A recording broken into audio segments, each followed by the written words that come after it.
I am delighted and greatly honored to be in your midst this morning. This is a very, very powerful gathering, and I'm honored to be one of you. From the onset, I think I wish to start by congratulating each and every one of you on your very recent appointments and successful returns to all of us who came back. The Ombudsperson Namibia, please pass our congratulations to him when you go back. Yes.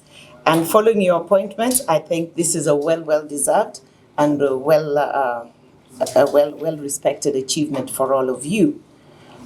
Our respective appointments are a manifestation of our individual professional accomplishments in our various fields of specialization where we all previously served.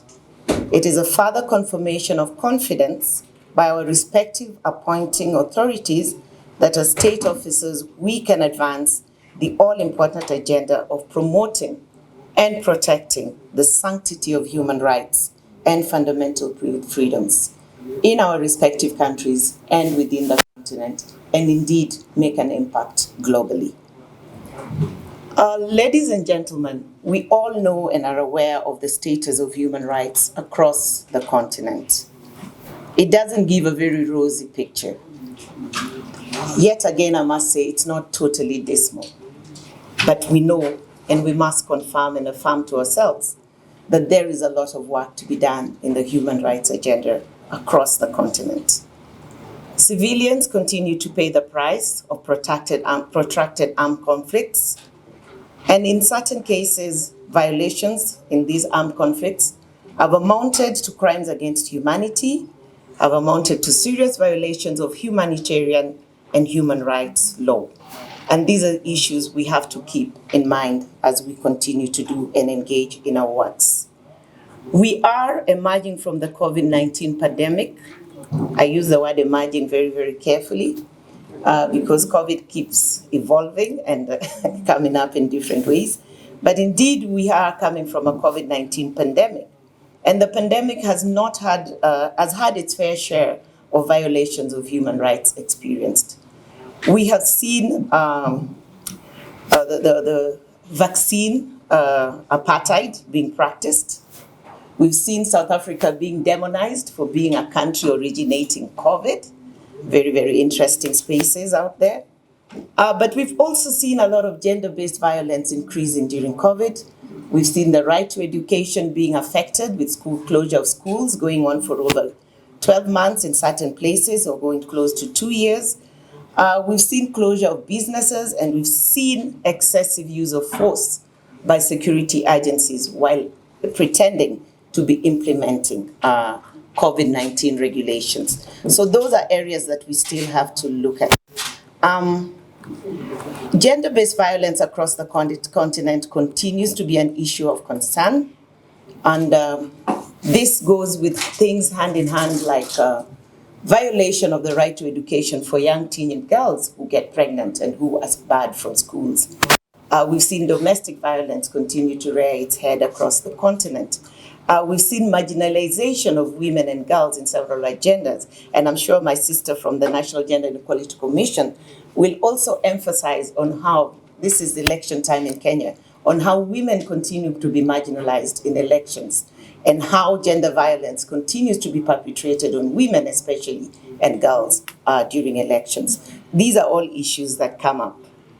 Issues of impunity, disregard for the rule of law across the continent are also issues that are rampant and not specific to any particular country. And these are areas we need to look out for, because when the impunity starts, human rights are violated and human rights are swept under the table. And you begin to see things like underfunding of human rights institutions, a concern I've had from quite a number of us here this morning. So impunity continues to be a concern and something that we must pay attention to.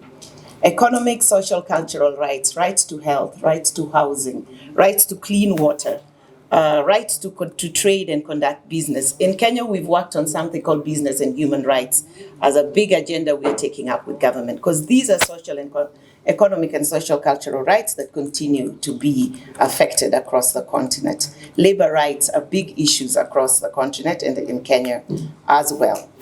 The right to education I've talked about, and we're seeing increased numbers of children being enrolled in schools, but we still see a large number being marginalized, and these are issues we need to take up. Security agencies and human rights continues to be a concern. Protests, use of excessive force against protesters, use of excessive force against business people, hawkers on the street, criminalization of poverty, and excessive use of force in trying to protect those, enforce those laws that are criminalized, and all those issues. Human rights defenders and the violation of their rights to associate, the rights of human rights defenders to articulate their issues across the continent also continue to come up. Media freedom is also an area we watch out for, because we continue to see regulations being brought into space to try and infringe on media freedom, and these are areas that are quite of concern.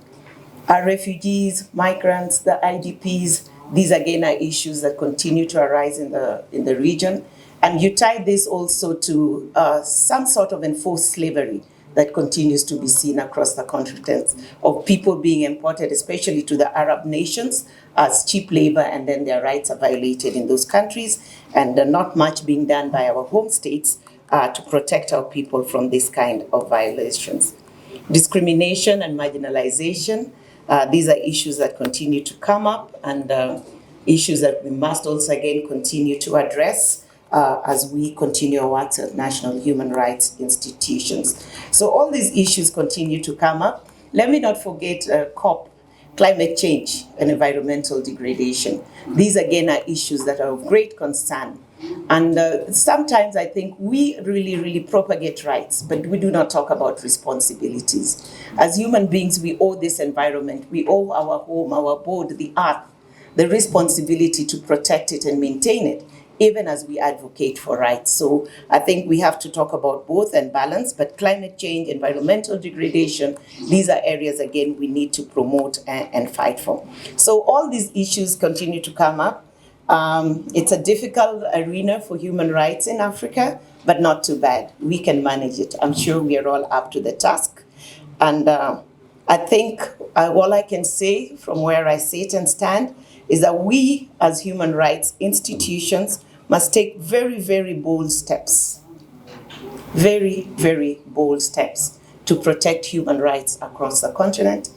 And we must actually be able to engage our governments and engage the states in which we live, and engage the international community on human rights, and be able to stand in the gap for the humans whose rights we speak for, so that we actually can be able to and proud to leave behind a legacy that seeks to protect and promote human rights, and create environments in our countries that respect human rights, environment that promotes human rights, so that human rights becomes a culture speak and becomes a normative, other than something that is being fought or being addressed every other time. Let us make human rights the norm in our countries. So ladies and gentlemen, with those very many remarks, I want to welcome all of you to Nairobi, Kenya. Beautiful country, as I said. This is the only city with a national park right in the town. We have a national park very few kilometers from here. Please make sure to visit. We have many attractions. The giraffe park is not far from here. Please take time out from Gilbert's busy schedule to see a little bit of Nairobi. It's a beautiful city. Also experience our very friendly social, cultural tendencies in this country. Don't go away without trying our nyama choma, very good delicacy, a specialty. We're also known for very good tea and coffee. And for those who tip on the other side, we have Tusker, a very known brand. So don't leave without sampling the beauty of Kenya. Kenya is beautiful, the nightlife is good. So what was his name, JB? You wanted to meet only Ugandans? Make sure you meet some Kenyans. There's a lot to do. So karibuni sana. Karibuni means welcome. Welcome to Kenya, welcome to Nairobi. Enjoy yourselves, be happy, and let's have fun. Asante sana. Wish you all a good night.